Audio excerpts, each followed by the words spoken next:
ZN Life is brought to you by ZN, the OG digital agency in Brussels.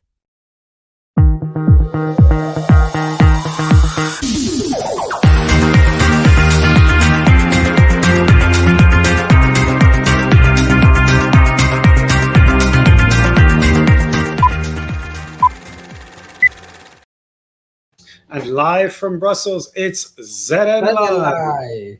We are very excited because today is episode number 396. I'm Phil Weiss, CEO and founder of ZN. My co-host today is Jesus, the COO and creative genius behind a lot of the ZN beautiful things that we do and much, much more.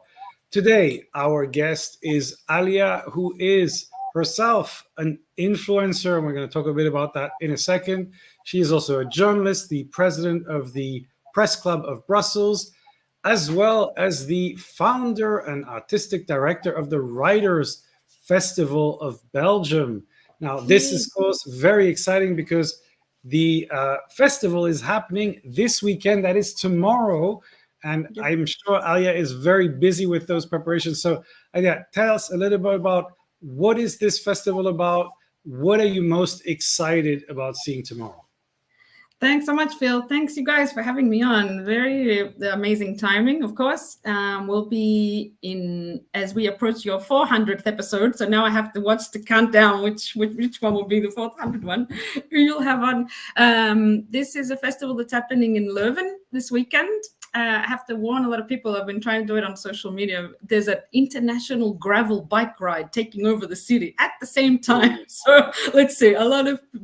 Most people have said they're coming by train because it's not far, but it's super. It's been. This is the third edition. From the beginning, I'd said let's go out to different cities. So you'll hear more about that in like next year. We're going to Namur, but let's focus on this weekend first. And it's been super exciting, heartwarming, kind of like my hair stands on end sometimes when I think about how much people are pouring in their effort to come and be here and talk about books. There are a lot of Belgian authors. Yes, we have people coming also from Ireland. It's being held at the Irish College in Leuven, and they ended up being kind of an Irish theme through it. We have an Irish correspondent who's been here working in Brussels since 2001, I think it was. I forget now, Tony Connolly. He's written a book on Brexit at the time when it was all happening. He seemed to be kind of the only one who made sense about what is probably maybe going on, because he was trying to explain it to the Irish audience, and he wrote a book about it. But other than him, we have some great writers, journalists talking about history and inheritance and loss and big other themes that are just I'm really excited for you guys to hear or see, or maybe they'll grab some clips next week from social media. We'll see what we can do with that, but it's a lot of good conversation around books and writing and how these people spend years of their life putting together this book, and it's just sometimes you open and you think, wow, what a gift that they give out to the world. Fantastic. So it's targeting the international community. Obviously, it's an English-speaking book fair. Well, it's the Writers' Festival of Belgium. So the thinking is that it's trilingual. Right. There is a Flemish author this time, but I'd be super open to. There's also francophone. There's also maybe I'm trying to see if there is like in the German speaking part of Belgium, if there is a community that's writing. That I don't know, but everyone's like, well, it's fairly small. That could be just the German, because there's a lot of Dutch. No, it's open to all the languages, and the short story competition we have with it is also open to all the official Belgian languages and English. It does happen that the majority of it is in English at the moment, but it's not, by design. Okay. And you had this short story competition. Yes. So are you also trying to encourage people to write? It's not just authors coming, it's telling people to write. So tell people why they should write. First, why they should join the short story competition. When are we going to hear the result? And why should everybody write? Absolutely. It's encouraging people to write. It's amazing. All the different parts of Brussels who have come up to me and been like, oh, I've had this idea for years. And I'm talking like people who are working banking, or, it's nothing to do with comms, or they're working on logistics or something. They're like, oh, I've had this idea. I need to get it down. When was that deadline again? So there is, this creative thing that comes up and this idea, and you have to put it down on paper. So we started last year, the best short stories of Belgium. No, Belgian short stories, sorry, I have to get the title right. It's in a booklet. This year, we were really surprised by the huge response. I work together with this book editing company that helps people self-publish called Book Helpline, and they're based in the Netherlands. And they're like, wow, maybe we should think about charging next year, because this is a lot of work now. That was like, we had more than 57 entries, and there were at least like 10 that were they were too long, or they didn't meet the requirements or something. So it was a lot of work to go through. It's every year, roughly from July, and ends mid-September, so that we can have the result on the Sunday of the festival, which is this Sunday, 6th. We'll have the winner. But it's really, and the editing agency is sending through actually because there were some things that they said they've seen that could help people maybe increase how they relate, like how they communicate their creativity on this story. So they put together like a brochure to help with people's writing. But it's definitely to improve your writing and get those ideas down and keep creativity like a focus. I have a question, because I'm a lot into the AI and all that, and now all the story of the GPTs and all that. Are you considering including even a section where people can use GPTs, or are you even planning to invite GPT as a writer also, or how are you dealing with that? It's a good question. I mean, I never think about how someone does their art. So it's like, I always think that that's their process. We did have Chloe, who was at your event as well at the EU. Chloe Willard, her books. And she talks about how it's really helped her streamline something that she knows she wants to do that's very similar to what she's already done, because she almost writes it's not textbooks, but they're guides. So it's like she really wanted something if it was something formulaic, she goes through and explains how you could use ChatGPT or another tool to do it. The opening talk this year at the festival is by Derek Blythe, and Derek Blythe is someone who wrote these books called 500 Secrets of Antwerp, 500 Secrets of Brussels, and he wanted to talk about how he's not a robot, and that's his opening talk on tomorrow at 11 a.m. in Leuven at the Irish College, to say that, he wanted to, I don't know how he'll end up doing this, but he wanted to put in ChatGPT, what would I write if I was writing a book about Leuven, and how both of one of the libraries, of the library of the University of Leuven, was bombed in the First World War and in the Second World War. And how would I write that book, like framing this, because they still apparently have a stack of books that were bombed, touched both times, or something similar. And he wants to go through the conversation of, you still need your creativity to pick out what ChatGPT brings forth. That was the most important thing of but I'm not like, it's not for me to say what each person wants or how they're going to write. But I don't see why not. It just hasn't come up yet. It could be that next year it's an official invitee, but it hasn't come up yet. Yeah, there should be an AI category just to see what people do, on an AI basis. But I have a comment from Daniel saying happy Friday, and also I would like to participate in this short story competition. I got many EU bubble true crime stories. So, do you have any? Who doesn't? A murder mystery around the EU? That's that'll be brilliant. So look out for it next July. Excellent. So I'm going to make my recommendation actually to go to your festival, and the link will be shared a little bit later on the show to make sure everybody can join.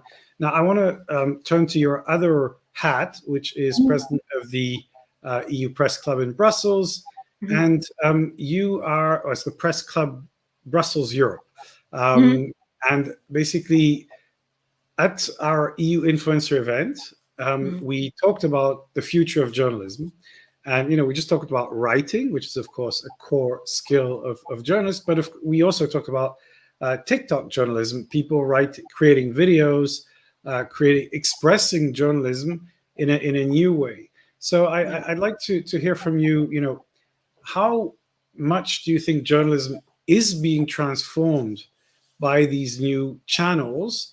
And how do you draw the line between traditional journalism and influencers? What is your feeling about that?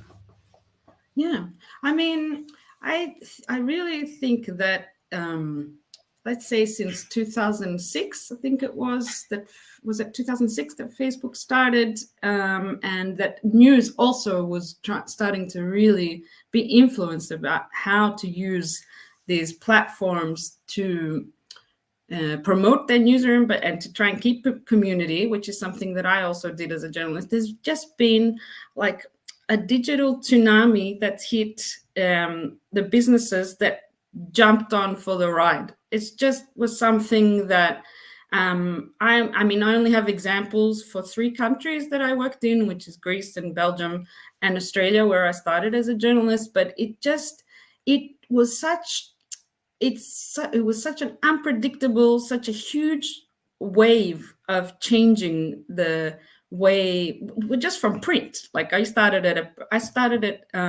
worked at 3 print newspapers. One of them still prints. It serves a local community in Melbourne, in Australia. So they still print. I think now it's once a week, because before it was 3 times a week. The one I used to work for in Brussels, even the server is now down. So even though, like, I worked there for 10 years, all the things that were online, they're just gone, and I never saved them, this is another topic I'm getting very passionate about, what happens with history that's just been deleted. But anyway, so what I'm trying to say is that in these countries, that I have first-hand experience of, it was like a struggle, for example, to get the European Commission to even think of having their commissioners on social media. It was like, no, Twitter, we don't need this. Can't control the press release, is fine. Just talk to the journalists, have them over for lunch. They can have whatever they want in the 12th floor where there's a thing. So it was very local centric. But then, of course, it was evident that every government jumped onto Twitter, for example. I wouldn't say all the other ones. So you had to be there. Otherwise, your message either got distorted or wasn't heard. It was a platform that pushed these, because they were kind of influencers in their own pockets or their own, I don't know, trade or economy. Or, of course, if there's like some massive gas or oil dispute, those people want to talk about that stuff, and they're not in the same country. They can all be. So it's just been this massive. I could go on and on about it forever, actually. But other changes, like for example, the police force decided no more press releases, no more talking to the media, just straight on Facebook. That's what we're doing. Like 10 years ago. Then at some stage, there were news organizations that also did the same. And 2 or 3 years ago, I could be wrong on that one, because I haven't looked at the date for a while. Facebook says, no, we're shutting down the news in Australia in the middle of things like massive bushfires, floods, climate change effects, where people are constantly in emergency situations, and those local newspapers are like a life source. Like, this is where you have to go. That hospital's closed. This one's open. Like, it's just been a constant. It's been apparently Australia has been one of the countries where they say they've negotiated some terms of Facebook pays news organizations to keep this, like they managed to negotiate somehow some kind of terms that's preferable. But all I see for the last 10 years is onslaught of loss of jobs of journalism, complete overturn in how you deal with being a journalist, what your digital output is supposed to be. Forget about the print output. I do know journalists in Australia who TikTok is their main platform, and they will come off a week of having produced these videos that have maps and things and popping up. It's like a Japanese, morning show or something. And they'll say, like, this took me all week. This isn't something that you just can push out in an hour after a press conference. This was like research and data and video turned and them explaining what they're trying to get the point across.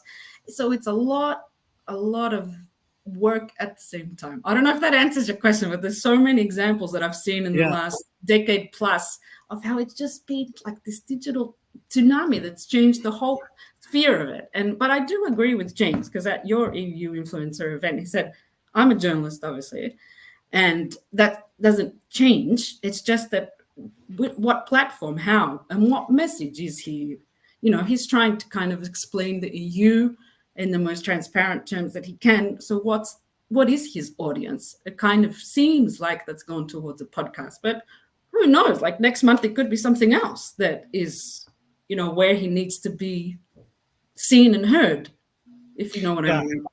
And what we've seen on our lists is that a lot of journalists are now, influencers in their own right, because they tend to publish Politico. There was a lot of Politico heavy. Absolutely, Politico and other journalists. I think it's a question of reach. Now, what I find very interesting is that I think the main characteristic of journalism is to have a kind of approach to the facts that's more rigorous, say, that a purely opinion person who would just say, look, I'm not pretending to do any research, I'm just expressing my views. But I do think, there is probably a question, which is what counts as an expert versus a journalist versus a influencer who doesn't have either expertise or something. So I think that's a big question.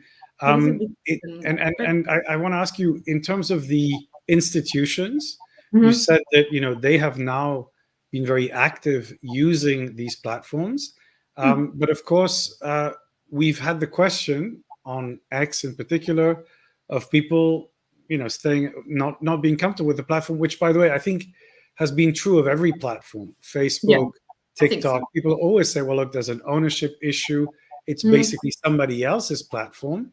What do you tell people who are very upset about the platform, people like John Worth, who left X? How do you say, do you stay on these platforms? You're still on X.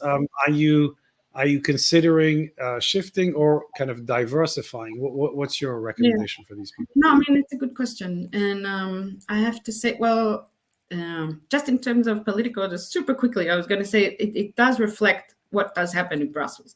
There is the handbook. I mean, I don't think there's anyone that doesn't read it every day. So that reflects what's happening. But also what they are getting much better at doing, because at the beginning it wasn't so obvious, is saying like, oh, last week we were wrong.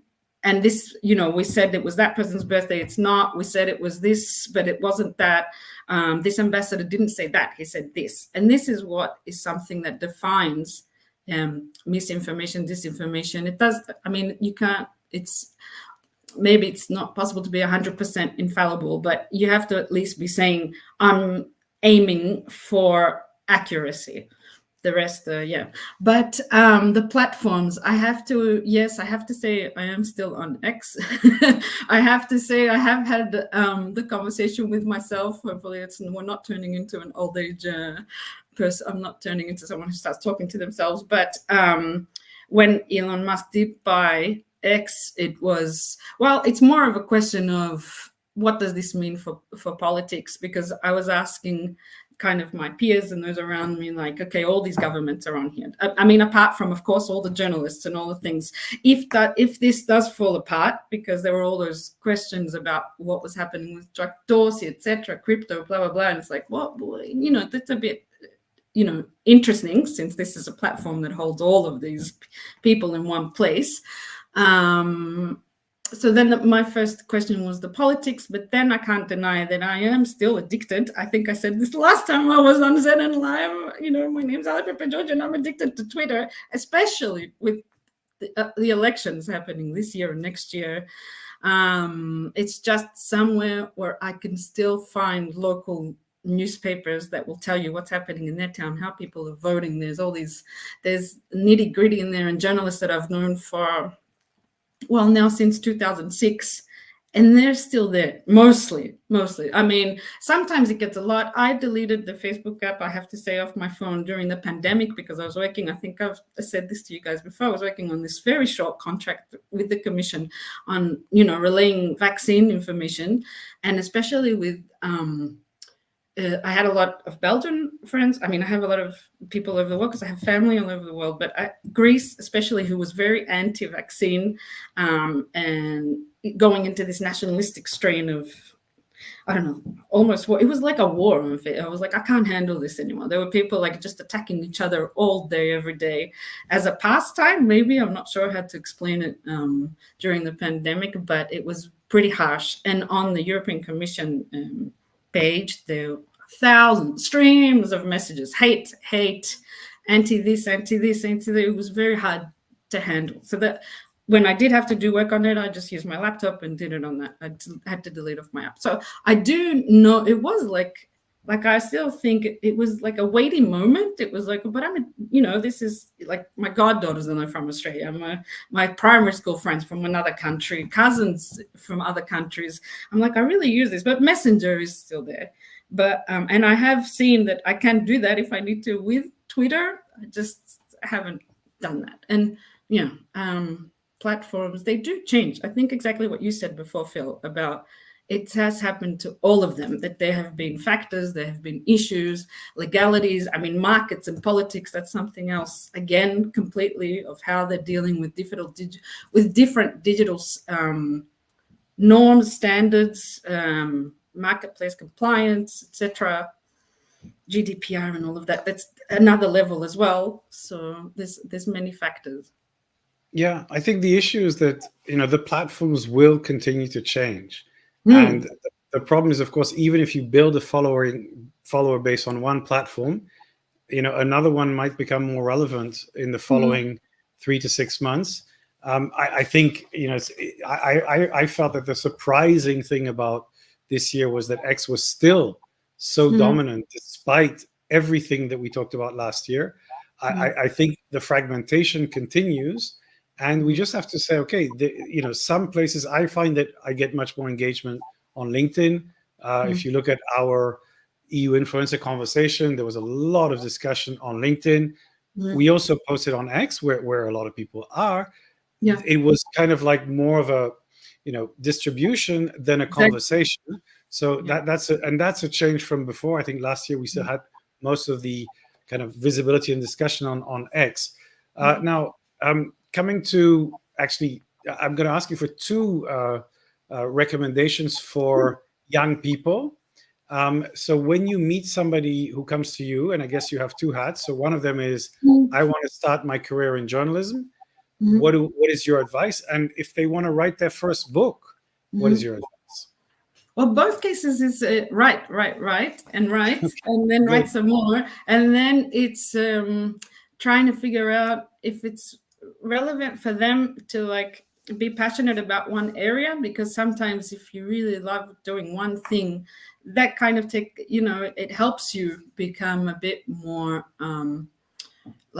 focused on the one thing that helps you get through all the steps you need to go through to be a journalist. It's not very easy, but there are a lot of for example, we have trainees from different universities that come from the US or from ULB or VUB here in Brussels and Thomas More College that are studying either journalism communications or international affairs, but they pick the press club for their internships, or they'll pick a local association, and we'll talk and we'll see that they are looking for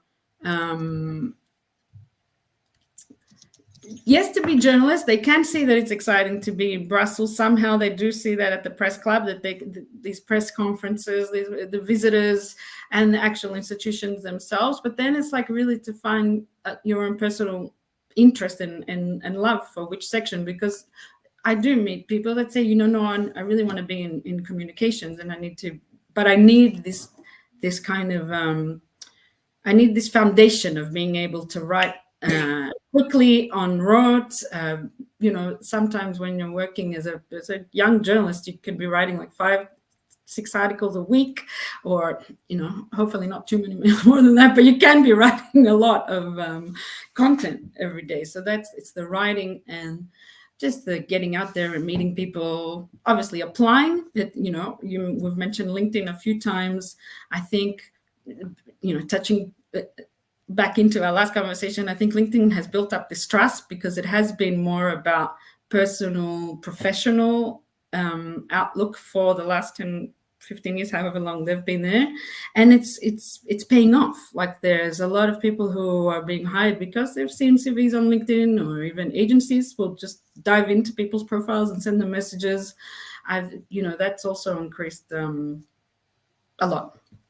Yeah. So basically, write. Yes, and definitely. Find your passion to focus on that and write about that, which is interesting because we had Eddie Wax from Politico last week, and he was saying, he has had no formal training in journalism. He just has been writing a lot, and I think that's very interesting. Which, by the way, raises a question of what it is to be a journalist. If your core competence is to write and learn to write better. So I think that's something that we're going to explore in the future. So now it's. Sorry, you wanted to respond to that? Oh, no, I was just going to say, like, the basis of one report, say, that you would write as a journalist is always on what, where, when, and why. So that, like, if you're someone who's writing a factual news report in the moment, you will start the paragraph hopefully with most of those things, like what happened, where did it happen, when did it happen, why did it happen? And then if you're lucky enough, you get 2-3 quotes from different people who are telling you these things, and there'll be a conclusion. So that's pretty straightforward, but it takes a while to get to the point where, like, because of all these years of training since 2006 and doing all of those things, not even to mention the going into European policy to explain the why there.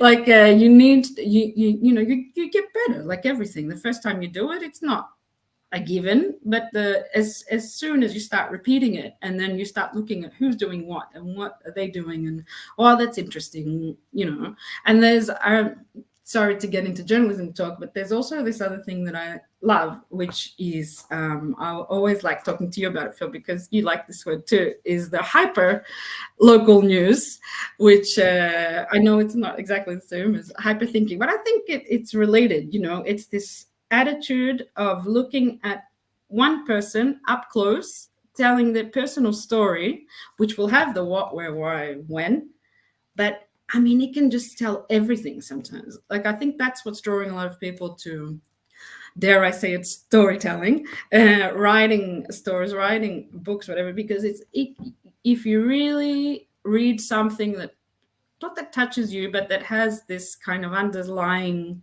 thread to it, you really can get so much about, which country it's in, what city it's in, and what's happening. A lot of books that are winning prizes now are, like, there's one called Keros by, I forget how to pronounce her surname, Jenny Esterbeek, I think it is, but it's happening right when the Berlin Wall's about to fall. It's a love story, so you're getting meshed in love, but at the same time, it's every street, every brick, everything that's happening and changing around them. So it's things that are, the hyper-local is one of my favorites, and is also one of the things that it's not sustainable journalism right now. Like, no one knows how to have a sustainable local news outlet and how to get the funding, what's best funding, still a discussion, public, not public, many topics. Sorry, I'll stop talking now. Well, that's the perfect segue to our recommendations of books and podcasts to read. So roll jingle. Wow. Sorry, you just got rudely interrupted by a jingle. Alia, you have 2 recommendations for us. What are they? Did I say EU Scream? No. I forgot what I recommended. You can say it, and we can recommend EU Scream. Well, I always recommend James Cantor's EU Scream, especially Excellent. for those. You'll be happy to hear that. So in the EU, I definitely recommend him. And one of the ones that is a very other hyperlocal podcast is called The Rumble Strip, which takes place in Vermont. Erica Hellman has this way of telling a story that, like, even if it's 2 minutes of a personal story, it just tells you a million words. I think the other one that I mentioned was, this is old school media now, sorry about that, because a lot of people are not very happy with the New York Times these days, but it's called The Run-Up by the New York Times, and it's all US elections all the time, talking to people, going to the borders, going to congresses, going to conferences, or coffee shops where people meet up and talking US elections. Yeah, I'm like you. I'm also following the US elections slightly obsessively with a diet of podcasts, which end up kind of saying the same thing. So yeah, that's true. But it's very interesting and obviously a critical moment. Jesus, what are your recommendations for this week? So you know that on the e-influencer, we were talking there about AI a little bit, and actually we were maybe too much focused on this area of content creation, also on writing, but also on images and all that. But it's true that behind that there is also an appetite, or there is also demands of, okay, what do we do with AI on the business level, and also in terms of operations, like how actually we can use the benefits of AI or make it much more efficient the whole processes in a company, for example. So there is a podcast which I like, which is called the AI in Business podcast, where they reflect about that. Like, it's maybe not just generative AI the only solution. There is like a deep learning AIs that are helping also to understand better the data, big data that many corporates have. And actually they get deep into these areas, and it's quite interesting. So that's my recommendation. Excellent. Well, look, my recommendation will be to make sure that you check out the website Write Fest, because this is the moment it's happening. So I am sharing that. We're going to share that in the comments. I'm sure there's still some tickets available, so you can sign up and meet Alia tomorrow or on Sunday in Leuven and meet your favorite authors from all over the world. So congratulations for your amazing work on this, and looking forward to hearing more about it, and we continue our conversation online. Have a fantastic, I'm sure, very busy weekend, and we will see you again. Bye. See you. Thank you.